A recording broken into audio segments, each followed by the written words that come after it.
হেই everyone, আসসালামু আলাইকুম। আশা করছি সবাই অনেক বেশি ভালো আছেন। আলহামদুলিল্লাহ, আমিও ভালো আছি।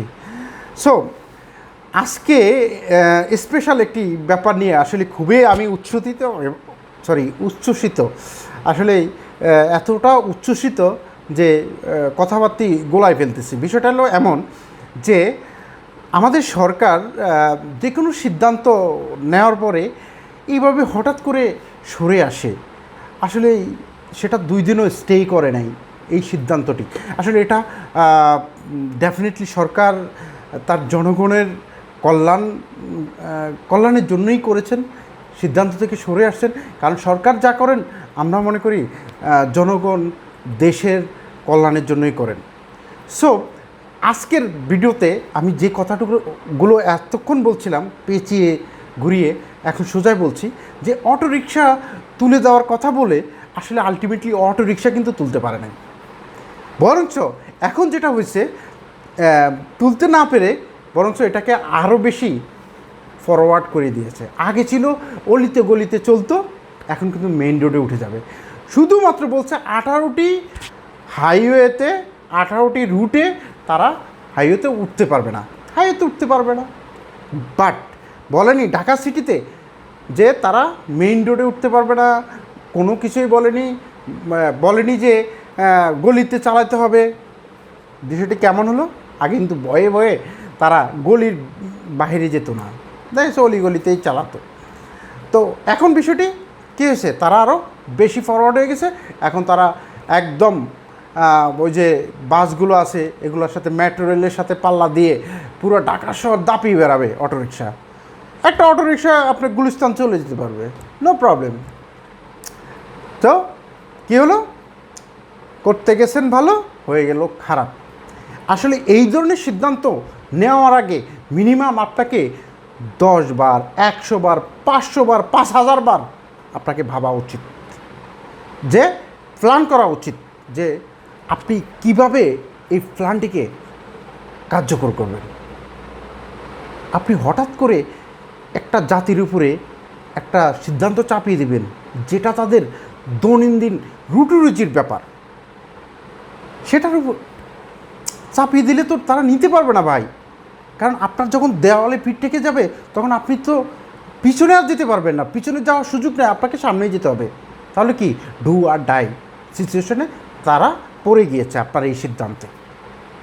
স্বাভাবিক, তারা ফিল্ডে নেমে গেছে, তারা জ্বালাও পোড়া করেছে, তারা রাস্তা অবরোধ করেছে, বিভিন্ন মানুষের দুর্ভোগ বেড়েছে। যাই হোক, সেই দুর্ভোগে আমি কিন্তু সামিল হয়েছি। আমি 1 ঘন্টার মতো জ্যামে ছিলাম। সো এটা বড় বিষয় না, বড় বিষয় হচ্ছে আসলে বাংলাদেশের এই অটোরিকশা কতটা ক্ষতিকর প্রভাব ফেলতেছে, কতটা লাভ হচ্ছে, এটা কিন্তু সাধারণ জনগণকে ক্যাম্পেইনের মাধ্যমে 6 মাস আপনাকে বুঝাইতে হবে, মিনিমাম 6 মাস, যে ভাই অটোরিকশা চলার কারণে এই অ্যাক্সিডেন্ট হয়েছে, এই মানুষ অটোরিকশার অ্যাক্সিডেন্টের কারণে এতগুলো মানুষ মারা যাচ্ছে, এই অ্যাক্সিডেন্ট হচ্ছে, এই পঙ্গুত্ব বরণ করছে। আপনারা যেমন মোটরসাইকেলের একটা হিসাব দিয়ে দেন, ঠিক অটোরিকশার একটা হিসাব দিয়ে দেন, ভাই অটোরিকশায় অমুক জায়গায় এই লোক মারা গেছে বছরে, অটোরিকশার কারণে এতগুলো লোক মারা যায় কিংবা পঙ্গুত্ব বরণ করে। যখন এটা ক্যাম্পেইন করবেন, মানুষের ভিতরে সচেতনতা বোধ জাগ্রত হবে, এটাকে তুলে দেওয়া উচিত, এভাবে ক্যাম্পেইনে উল্লেখ করবেন, তখন যারা অটোরিকশা চালায় তারাও কিন্তু আস্তে আস্তে সরে যেতে চেষ্টা করবে। কেননা তাদের তো কিনবে কিংবা চালাবে, একটা সময় অভ্যস্ততা তৈরি হবে, কোনো সময় বন্ধ হয়ে যেতে পারে, এই চিন্তা থেকে তারা কিন্তু সরে যাবে। তারপরে একসাথে আপনি পুরো ঢাকা শহর বন্ধ করে দেবেন, পুরো বাংলাদেশ বন্ধ করে দেবেন অটোরিকশা, ইটস কোয়াইট ইম্পসিবল। এটা পসিবলই না। কারণ যারা অটোরিকশা চালায় তারা ভাই রাজনৈতিক দল কিংবা কেউ কিছু না, তারা পেটের দায়ে কিন্তু অটোরিকশা চালায়। সো আপনাকে বুঝতে হবে, যারা পেটের দায়ে অটোরিকশা চালায় তারা কোনো নেতা পেতা কাউকে গোনার টাইম নেই তাদের। আসেন, এরপরে আপনাকে করতে হতো কি, এক সাইড মনে করেন আজকে হলো সাপোজ আপনি মোহাম্মদপুরের সাইড বন্ধ করে দেন অটোরিকশা, আস্তে আস্তে এটা হলো ক্যাম্পেইনের পরে, আস্তে আস্তে এটা নোটিশ দিয়ে অমুক সময় 6 মাস পরে ওটা বন্ধ হবে, তাহলে হতো কি মানুষ সচেতন হতো, মানুষ এটা নিতে পারত, ভিতরে নিয়ে আস্তে আস্তে অ্যাকশন চালাতেন, এই রোডে অ্যাকশন চালাতেন, ওই এলাকায় অ্যাকশন চালাতেন। এভাবে যখন পুলিশ প্রশাসন অ্যাকশন চালাতো তখন দেখতেন একটা সময় গিয়ে হয়তো বা 1 বছর 2 বছর সময় লাগতো, একটা সময় গিয়ে আপনি সাকসেস হতেন আপনার দেশ ও জাতিকে বাঁচানোর লক্ষ্যে। এরপরে আসেন অটোরিক্সা কী ক্ষতি করে।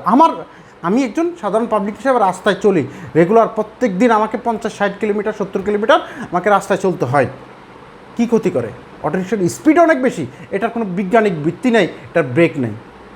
অটোরিক্সা চলে হলো মনে করেন অনেক গতিতে, কিন্তু ব্রেক করা হলো পায়ে প্যাডেল মারা রিক্সার গতির ব্রেক।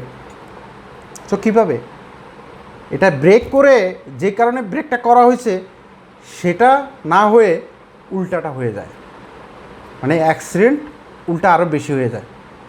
মারা যায় তো যেই ব্যাটারে বাঁচানোর জন্য ব্রেক করছে মারা যায়, ওই রিক্সার লোকও মারা যায়, আবার উল্টা দিকে পড়ে আরেকজনও মারা যায়, আরও 10 জন মারা যায়। কারণ এটা তৈরি হয় সকল লোহা লক্কর দিয়ে, এটাতে কোনো প্লাস্টিক কিছু নাই, যেখান দিয়ে বাঁচবে আপনার ছিলে যাবে। তো ভাই এগুলো আমরা ফেস করি, মোটরসাইকেল যারা আমরা ইউজ করি, রাস্তায় যখন চলি তখন ভাই আমার মোটরসাইকেলে একটু স্কেচ লাগলে ভাই খুব খারাপ লাগে। একদিন ভাই আমার পিছনে আমার টেল লাইটের একদম গ্লাসটা ভেঙে দিয়েছিল, খুব কষ্ট লাগছে। টেল লাইটটা করতে প্রায় আমার 2800 না 3000 টাকা খরচ হচ্ছে। সো আমি মনে করি সরকারকে যে কোনো সিদ্ধান্ত জনগণের চাপানোর আগে নিজেরা প্ল্যান করা উচিত, প্ল্যান মাফিক আগানো উচিত। সো আজকের ভিডিওটি আপনাদের যদি ভালো লেগে থাকে অবশ্যই আমার ফেসবুক পেজটিকে ফলো দিয়ে লাইক কমেন্ট শেয়ার করে সাথে থাকবেন। আল্লাহ হাফেজ, আসসালামু আলাইকুম।